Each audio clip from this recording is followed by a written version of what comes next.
नमस्कार, मेरा नाम अरुण गौतम है और आप देखना शुरू कर चुके हैं ढाका टीवी लाइव। आज की वीडियो शुरू करने से पहले मैं आप सभी से एक छोटी सी अपील करना चाहूंगा। अगर आप किसी पार्टी के अंधभक्त हैं तो हमारी इस वीडियो को ना देखें। अगर आप ये सोच रहे होंगे कि मैं किसी पार्टी का सपोर्टर हूं तो ये वहम भी अपने दिमाग से निकाल कर देखें। आज हम बात करने वाले हैं बीएसपी की, यानी बहुजन समाज पार्टी।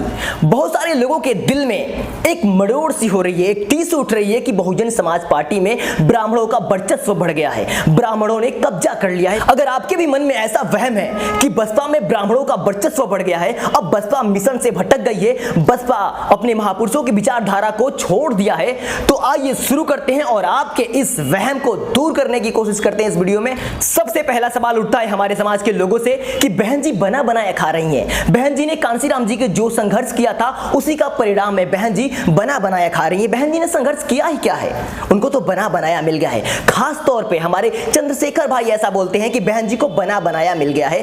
वो क्या समाज के बारे में सोच सकती हैं, लेकिन मैं ऐसे अंधभक्तों से बता देना चाहता हूं कि बहन जी ने बना बनाया नहीं खाया है। आपको पता ही होगा कि कांसीराम जी बामसेफ और बहुजन समाजवादी पार्टी बनाने से पहले महाराष्ट्र में बहुजन मूवमेंट में काम करते थे, तब बहन जी उनके साथ नहीं जुड़ी थी।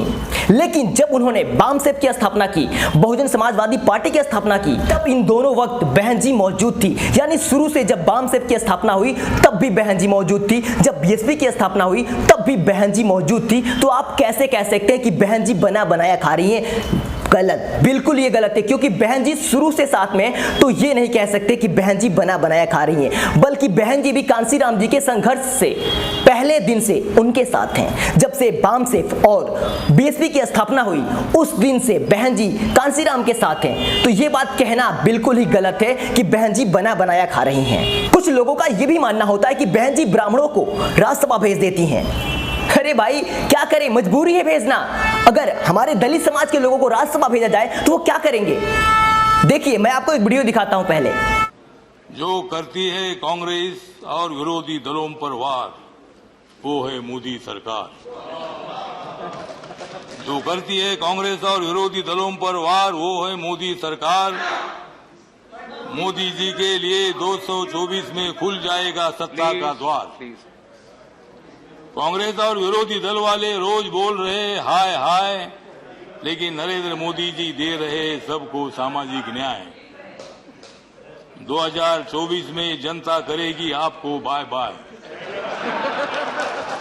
2024 में जनता करेगी आपको बाय बाय, फिर हम करेंगे कांग्रेस का हाय हाय। तो देखा आपने, ये है दलितों के मसीहा, दलितों के बहुत बड़े नेता कहलाते हैं। रामदास अठाले नाम है, नाम बाबा साहब का लेते हैं, बाबा साहब के नाम पर वोट लेते हैं, बाबा साहब के नाम पर अपनी जिंदगी जी रहे हैं, लेकिन गुणगान कर रहे हैं ये मोदी जी का और किसानों को अपमानित कर रहे हैं। तो हमारे बहुजन समाज के नेता लोग राज्यसभा में जाके ये करते हैं, लेकिन एक ब्राह्मण को देखिए जिसे बहन जी ने राज्यसभा भेजा है, वो कैसी बातें कर रहा है। की भी नौकरियां सरकारी नौकरियों से हटा करके सीधे सीधे संविदा पे देने का काम किया गया है, जो कि निजीकरण के तहत होता है। इसमें कौन सा ओबीसी आरक्षण लागू होगा, मैं आपके माध्यम से सरकार से पूछना चाहता हूं। 97% नौकरियां प्राइवेट सेक्टर में हैं, 3% नौकरियां सरकार के पास हैं।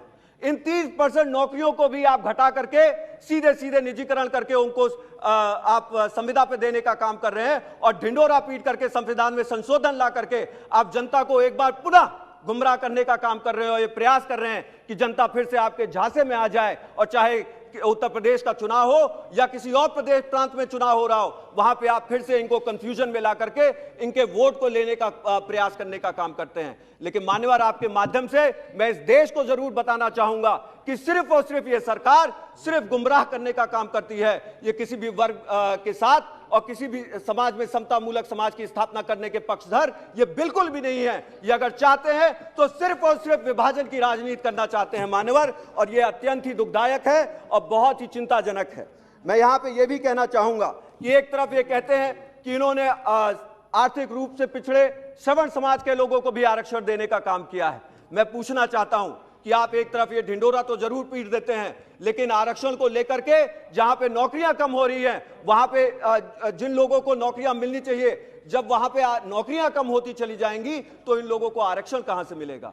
सिर्फ ये एक दिखावा होता है, एक छलावा होता है, ताकि कहीं ना कहीं लोगों के सामने एक झुंझुना बजा करके उनका वोट लेने का काम किया जाए।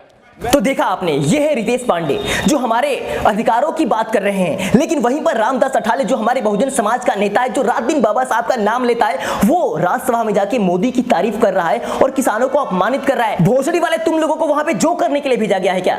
कॉमेडी करने के लिए भेजा गया, कविताएं सुनाने के लिए भेजा गया है? मतलब कुछ भी यार। कपिल शर्मा के शो में जाया करो यार, तुम लोग राज्यसभा में बैठने लायक नहीं हो।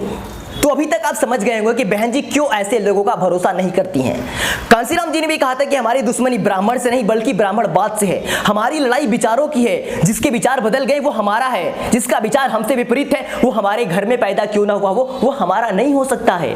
बहुत से लोग मुझसे कहते हैं कि बसपा ने क्या किया है, बसपा ने युवाओं के लिए क्या किया है, बसपा 4 बार सत्ता में रही, तुम लोगों के लिए क्या कर दिया। मैं उन सभी से बता देना चाहता हूं कि मैं उत्तर प्रदेश का रहने वाला हूं, यूपी का, और 4 बार फक्र से कहने का अधिकार बहन जी ने दिया है कि 4 बार हम यूपी में बहुजनों की सरकार बना चुके हैं। ये बात गर्व से कहने का अधिकार भी बहन जी ने दिया है। और एक बात बताओ, 4 चमारों को लेकर बहन जी को प्रधानमंत्री बना सकते हो? कभी कभी नहीं बना सकते यार। अनपढ़ों की तरह क्यों सोचते हो यार? एक प्रधानमंत्री बनाने के लिए सभी जाति सभी धर्मों का साथ चाहिए। अगर बहन जी सर्वजन हिताय की बात करते तो इसमें गलत ही क्या है?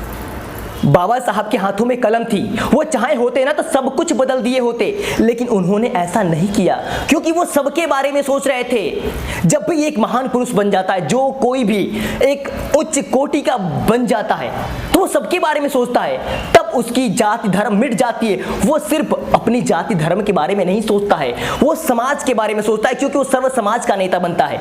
तो बहन जी को सर्व समाज के बारे में सोचना पड़ेगा, क्योंकि बहन जी सिर्फ दलितों की नेता नहीं बल्कि पूरे भारत की नेता हैं। इस बात को कब दलित समझेंगे ये समझना मुश्किल है।